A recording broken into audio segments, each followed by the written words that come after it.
بهونه با من ای زنجبیل رو بینه ای بخدوی تخشبه آزی میگیرم نصیب باشه همهشون مینم راحتی جان پیشم بیا به بهونه با من مشبت بگونه سرود میخوانم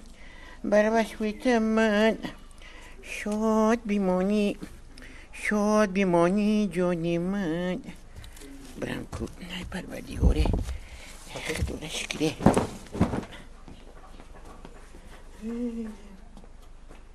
وی هم قپام درده مینم که یک جدا نمیشینی کمپیر ای خاک بیکار من بیکار گشتم میتوم ای بینی هر یک زنجبیل چیندم که ای در بوت و صدقه ای بین اولی که میل تیار کردم که آدم قرات آخر و شکر آخر و برنج آخر در زمستان کیف شو میدنه میخیره شو ای آشو شوا ایشتا سوزن خلاص جون خیلی ایده جره برون کلپاچه پرتم بالا کلپاچه ای غمون نتی زون هم درد مینه نه خلاص جون خیلی ولی بچت می جنگ مینه خیلی معلش صدقه جونت معلش بسم الله الرحمن الرحیم در دیده جایی تخالیست جا از بروی تخالیست ای بخدا هم قزونون دردی مینن کلی غمم دادی کرنی جون هم قزونون دردی مینن ای خوله جون میبخشیم که به همی چختیدم کلپاچو رو بتیم در جبه اندازم همین کلپاچو رو میگوی اینه یا خدا اینه منه وی اینه ای صدقه خولمه در دیده جویی خالیست در دیده جویی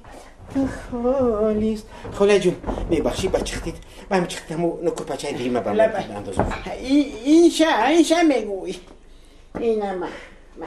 ای خدا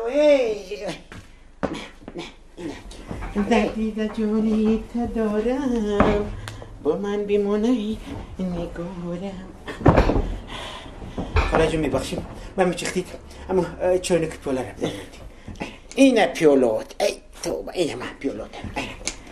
چونه کم پیوله اینه چونه که پیولوت ای خوله ای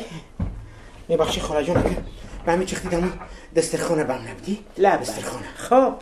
خوب کلینی جون اینه دسترخون اینه نونو کلینی جون نمیشه که به همی چختیم برم قوری طوری کلین لقتی و چه ترزویدگی بر ببرک بکنم به همی چختیم به همی چختی رحمتی کلون خوله جون به همی چختی